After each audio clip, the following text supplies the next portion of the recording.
Handone problem mama tana. Problem hapana. Mukamuri pabhasikoro ndini. Zvokuti ndorochovha sei ndozvionera ndega. Imi nyingoni pai muno munhu kuziya.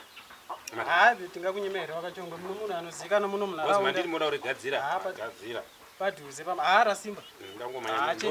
Cheni ndenge chimbobuda asi ndagadzira munofamba zvakanaka. Handozvame manje. Munongofambawo zvakanaka noti mataya manyowani. Kana sikuita wani. Ai unobvisa apa. Kabisa. Apa ndaisara kuti rimire saka unobvisa apa. Uromira roga. Ukwiza so. Samusara bo. Ndizozvo. Ufambawo zvakanaka. Ora matana. Ai waka aufamba kudaro. Uku ndokunotarisa kumberi. Oso. Uri batawo zvakanaka. Asi kana ida ndisvikire. Aiwa usvike. Nditaridzise uku ndokumberi. Uku ndokumberi. Ai waka.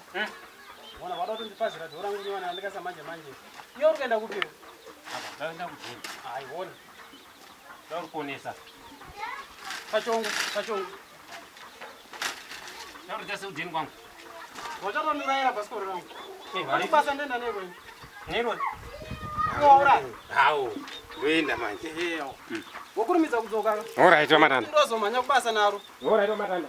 Alright. Chaurairo bhasikoro. Asingoti munhu wekuziva zvako.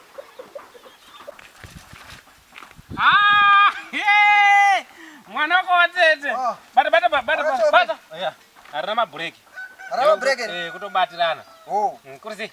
Kuri bhoko kadi zvako. Shamari, let's try me to chove this baskoro. Ndari haya. Koma haya baskoro. Haya baskoro ramatanda. Ko zvamune mwaifamba netsoka wani. Ndibatira ndoshayana ndibatira ndikwira. Wakachoka. Kukwira koda wakabatirwa. Haungazongokwira usina kubatirwa. Saka kwira itwani. Ndibatire ndikwire. Kwirai kwacho. Bata ndikwire. Bata zvakasimba. Ndakatobata kwirai. Ndapotadza kuti ingori kwira. Ya kwira zvei ndakabata. Roti rikwire rakabata. Ya. Munokwira makataisa bzemi.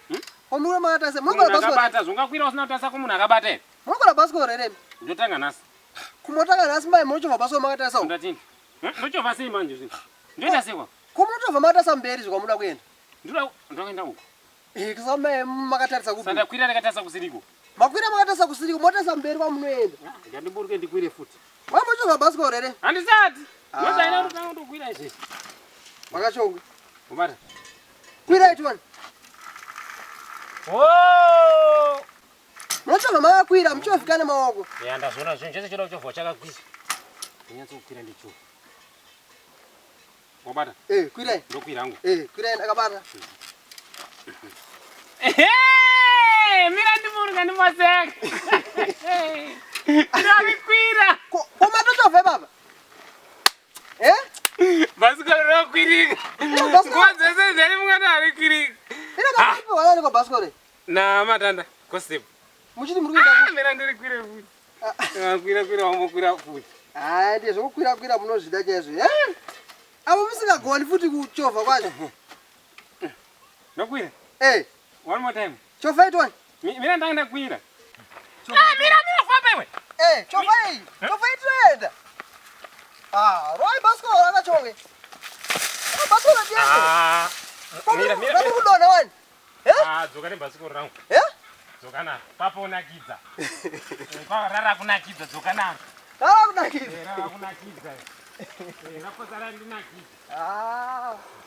Wewe unakidza kekupesira. Samai ndozokwira usipo ere. Ipapa tatarisa kwanda kuenda. Unondisira pachikoma.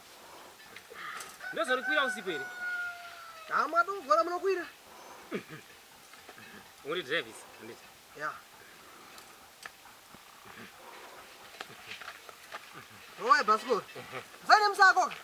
Zokana mroji. Drive vai.